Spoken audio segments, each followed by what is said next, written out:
తాండూరు పట్టణ ప్రజలందరూ కూడా నవరాత్రి ఉత్సవ శుభాకాంక్షలు తెలుపుతూ అదేవిధంగా రాబోయే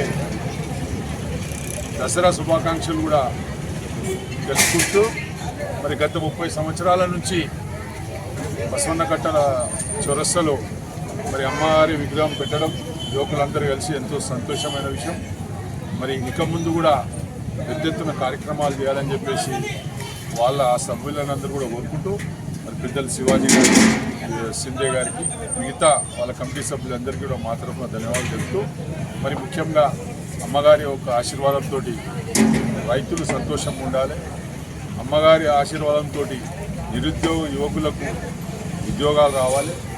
ఈరోజు రైతుల పరిస్థితి బాగాలేదు. అమ్మగారి యొక్క ఆశీర్వాదం ఉండి ఆ ఒక రైతులందరూ కూడా సంతోషంగా ఉండాలి, మహిళలందరూ కూడా సంతోషంగా ఉండాలి. తాండూరులో ఉన్న పట్టణ ప్రజలందరూ కూడా మైనారిటీలు కానీ అన్ని కులాల వాళ్ళందరూ కూడా బాగుండాలి. వ్యాపారస్తుల యొక్క వ్యాపారం మంచిగా కొనసాగాలి. అదేవిధంగా తాండూరు అన్ని విధాలుగా అభివృద్ధి చెందాలి.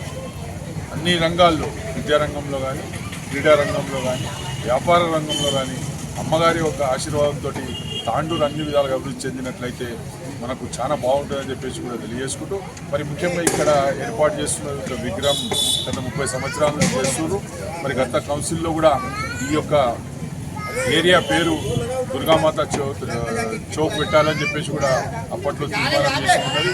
మరి దాన్ని ఎందుకు ఆపేసారు, మరి భవిష్యత్తులో దానిపై కూడా స్థానిక నాయకులు, స్థానిక ఎమ్మెల్యే గారు కూడా నిర్ణయం తీసుకుంటారని చెప్పేసి కూడా ఈ సందర్భంగా చెప్పుకుంటూ మరొక్కసారి అందరికీ, తాండూరులో ఉన్న ప్రజలందరికీ అమ్మవారి ఆశీర్వాదం ఉండాలి. మరొక్కసారి అందరికీ కూడా నవరాత్రి శుభాకాంక్షలు తెలుపుతూ ముగిస్తున్నాను. జై హింద్, జై తెలంగాణ.